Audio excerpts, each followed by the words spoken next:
tarihinden bu yana kendisinden haber alınamayan Gülistan Doku dosyasında bugün yaşananlar yıllardır yürüttüğümüz hakikat mücadelesinin ne kadar haklı olduğunu bir kez daha kanıtlamıştır. Yıllarca Gülistan'ın ailesinin ve biz kadınların Zeynel Abarakov'un yargılanması talepleri görmezden gelindi. Üvey babası emekli polis Engin Yücel'in delilleri karartmasına göz yumuldu.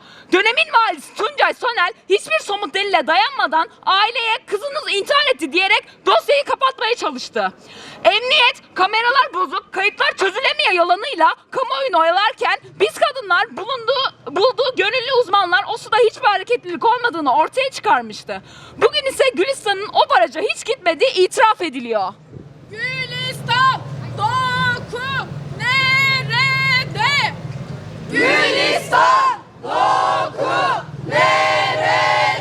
Bize sunulan soru önergeleri AKP, MHP oylarıyla reddedilirken Gülistan'ın annesi ve ablası Gülistan nerede dedikleri için sokak ortasında tekmelerle, işkenceyle gözaltına alınmıştı. Ortaya çıkan gizli tanık beyanları korkunç bir suç ağını işaret etmektedir. Gülistan Doku'nun dönemin valisinin oğlu Mustafa Türkay Sonel ve beraberindeki şahıslar tarafından cinsel saldırıya maruz bırakıldığı, hastane kayıtlarının dönemin başhekimi Çağdaş Özdemir eliyle silindiği açığa çıkmaktadır. Bu suça ortak olan başhekimin il sağlık müdürü yapılarak ödüllendirildiği bu kirli ağda devlet başta olmak üzere valilik, hastane ve emniyet el birliğiyle delil karartmıştır. Bu politikaları çok iyi tanıyoruz. Gülistan'ı arama bahanesiyle boşaltılan barajdan vücudunda birden fazla erkek DNA'sı bulunan Esma Kılıçarslan'ın cansız bedeni çıktığında dosyayı etkin soruşturma yürütmeden kapatanlardan tanıyoruz.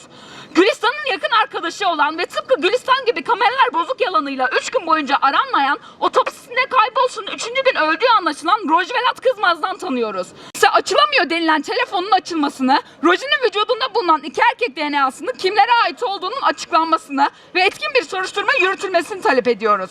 6 yıl boyunca Gülistan Doku için susanlar, Roji'nin dosyasında 2 yıldır etkin soruşturma yürütmeyenlerle birdir. Bizler biliyoruz ki Roji'nin de Gülistan'ın da faili erkek devlet ve cezasızlık politikalarıdır. Telefonu derhal açılsın. Dosyanın 19 aydır ilerletilmemesinden sorumlu olan, delil karartan, süreci uzatan ve failleri koruyan tüm kişi ve kurumlar yargılansın. Aileye yönelik tehditler soruşturulsun, sorumlular yargılansın. Roji'nin ailesi yalnız bırakılmasın, gereken hukuki ve manevi destek verilsin. Van Başsavcılığı TCK 102'ye göre nitelikli cinsel saldırı kapsamında soruşturmayı genişletsin. İstanbul ATK İhtisas Kurulu yeni rapor hazırlasın. Kadınların yaşam hakkını korumak için devlet görevini yerine getirsin.